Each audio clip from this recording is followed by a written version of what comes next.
Hey guys, Scott back again with a new beer dissection video for you today. What I have, depending on when you're watching this, most recently in the last week, I ran over to Westhampton Brewing Company, picked up 3 crowlers. Okay, I've done a couple of videos on them recently. You could take a look under the beer dissection at the filming of this, depending on what order you're watching them or when I'm posting them. There was a stout. It was like a raspberry summer stout. Broken Board. It was like a West Coast sessionable IPA. And what I have today is their Riptide, okay, which is a double IPA. It comes in at 8.8%, so pretty hearty beer.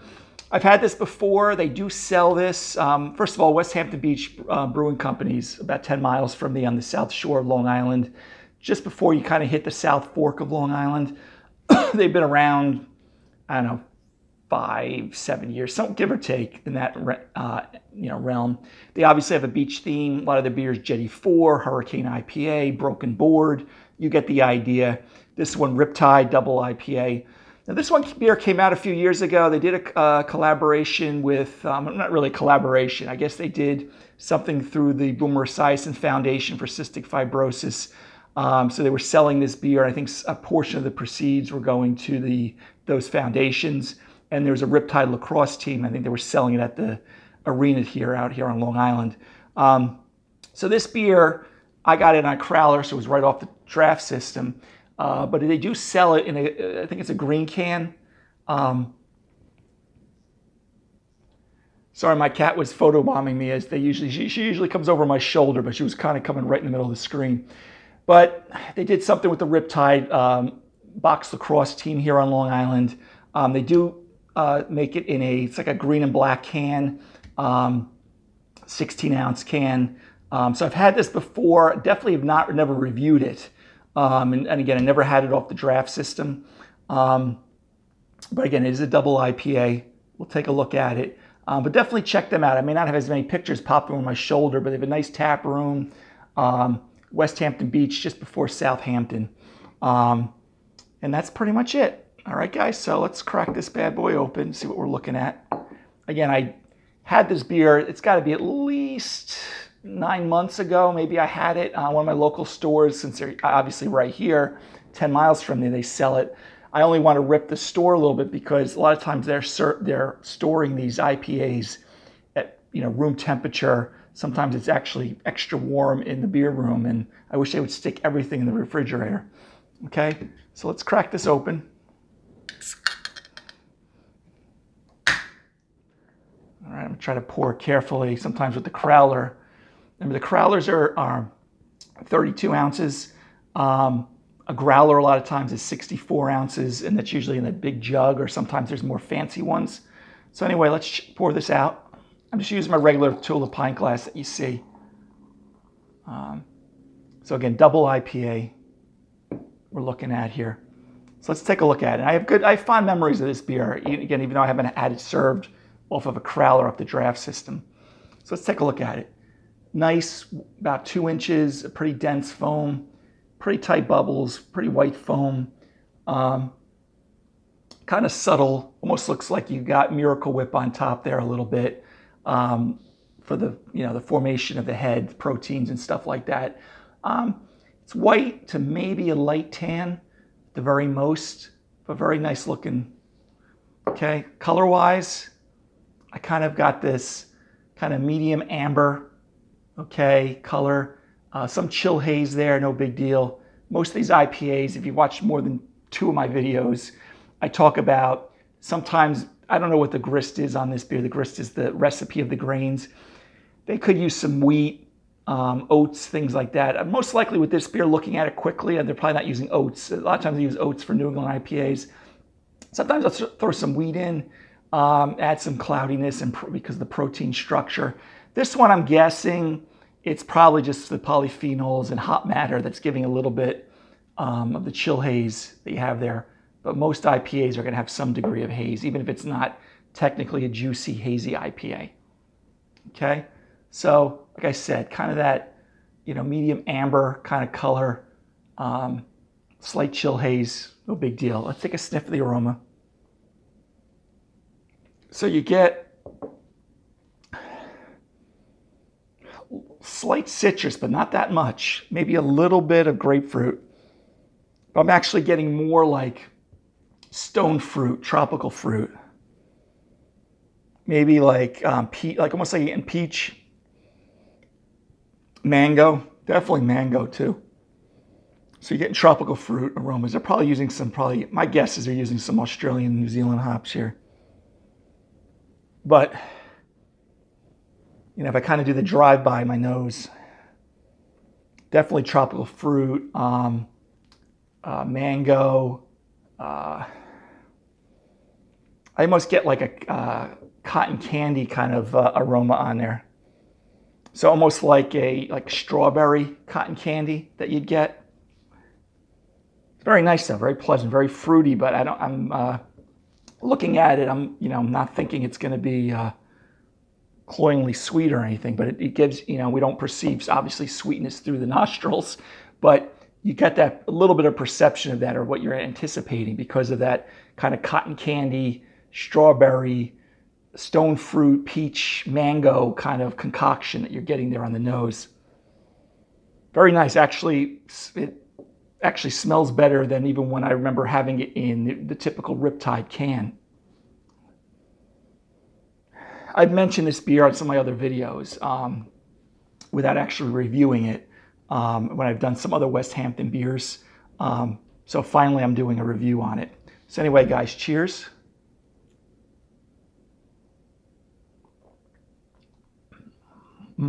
Wow.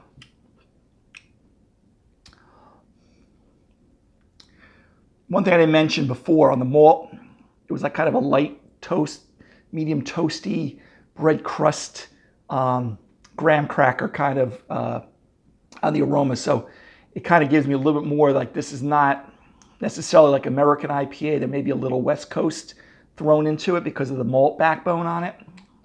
What made me trigger that again was because when I tasted it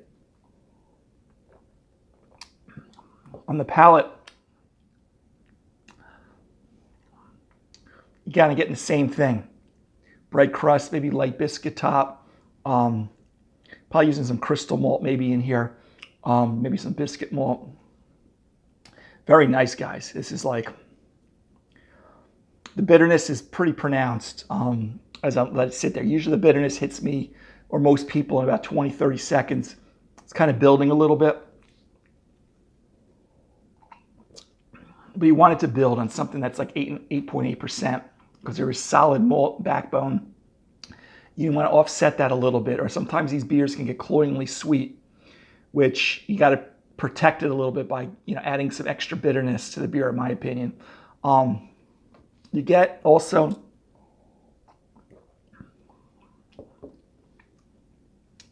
I still kind of get that tropical fruit peach hop flavors. The cotton candy strawberry is kind of a little more subdued on the palate than I got on the nose. It's actually drinking a little drier than I thought it would be at 8.8. It's not like sweet. Some of I hate to knock Voodoo Ranger on a different brewery's beer, but the Voodoo Rangers a lot of times has that cloyingly sweetness, like I'm drinking liquid Jolly Ranchers. This is actually drinking a little bit lighter than 8.8. It's good medium high carbonation, so that carbonic bite also kind of, in a way, it's almost like cutting through that alcohol. The alcoholic warmth, there's a subtleness to it. I mean, you'll get a little bit. It's kind of hit me now, but it's not solventy, which is great. Other things on this beer. Yeah, see, I still get kind of that peachy, strawberry, tropical fruit. I guess mango. I guess mango is standing a little bit more towards the forefront, but that's the whole thing. It's just kind of usually like a medley of like different aromas sitting there. On the taste buds again.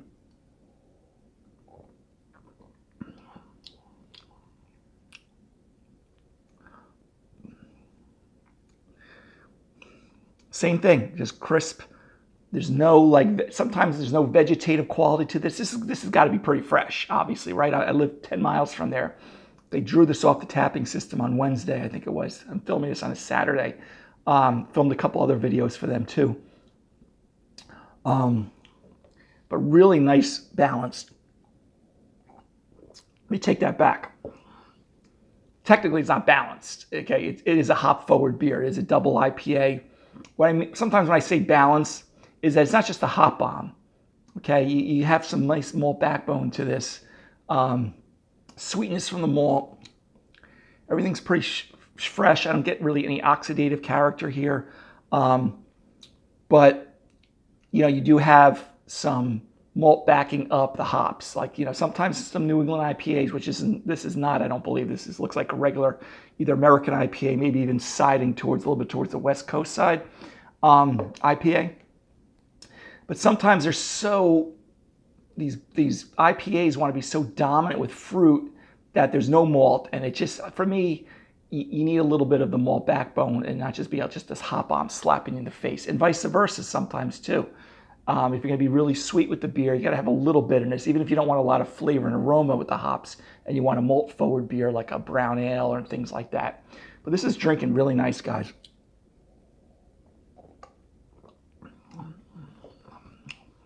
On the aftertaste, again, you get kind of left with that little bit of a biscuit, graham cracker kind of on the malt. Phenomenal. It's actually drinking better than I remember it. You got to be honest with you, and if the co-owner is watching this, I think what does this beer a disservice in a commercial setting, in my opinion, is not just their beer, but other ones, is that they send it to the retailer. I don't think the retailer is storing their beer properly, because I think this is drinking like so far better than even my recollection. And I actually hype this beer up a lot to people. I've brought it to other houses in the green can. I think sitting at one of the local beer stores, and if he's watching it, you know who I'm talking about. I think sticking at that room temperature is just, oxidizes, ages it out a little bit quicker. You get that vegetative component and a little bit more off flavors. This is drinking really fresh. I'm presuming I'm getting this from fermenter, maybe bright tank, to the kegs, and then to my crowler, which was just the other day. So really good, guys. And again, every time I keep taking it up there, I get that mango. Again, strawberry isn't a number one aroma of flavor you get in beer a lot, but kind of perceived as cotton candy. A lot of the cotton candy aromas I get are usually more strawberry bias. So that's kind of what I perceive when I bring it up. You may differ on that.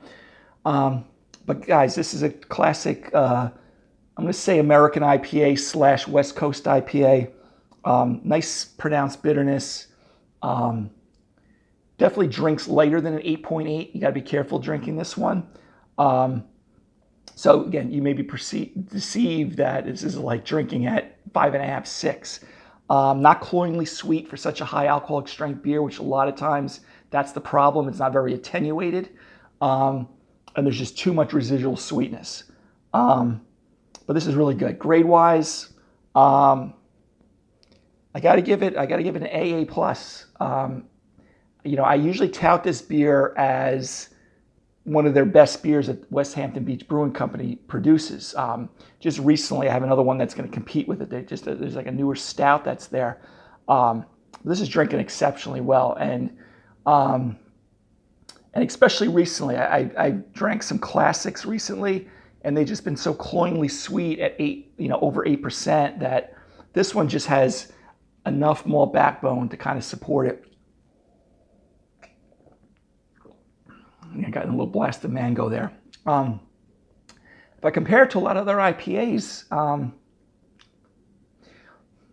getting that like that, almost a little bubble gum too, which on some of those Australian hops I get, as I do like a little retro nasal through the nose, out the mouth, but really good. But even when I compare it to other beers, as I was about to say, I got to keep it at AA plus range. I don't know, I can't, I don't have, do my beer. I do you haven't seen them yet. I do sometimes a beer face-off, and I pit two beers against each other. But this one's really outstanding. I would highly recommend it. So anyway, guys, today's beer dissection. is from Westhampton Beach Brewing Company, okay, which is their Riptide Double IPA, 8.5%. You can find this locally in retail stores in regular 16-ounce cans. But if you're at the brewery, I would get this fresh. The fresher these IPAs are, the better they're going to taste for you. And if you're interested in this brewery, check my beer dissection. I've done a bunch, and even at the filming of this, I just uploaded Broken Board and Raspberry Ripple's on its way to be posted pretty soon too. So anyway, guys, hopefully that was informative. If you're Long Island, you haven't checked them out, definitely do that. I know I sound like an infomercial. I'm not employed by them. This is just my own channel, but I got to tip my hat when I really have an outstanding beer, especially when it's local. And this is actually drinking better than I remember. Okay, so anyway, guys, till next beer dissection video or beer video in general, have a great day. Take care.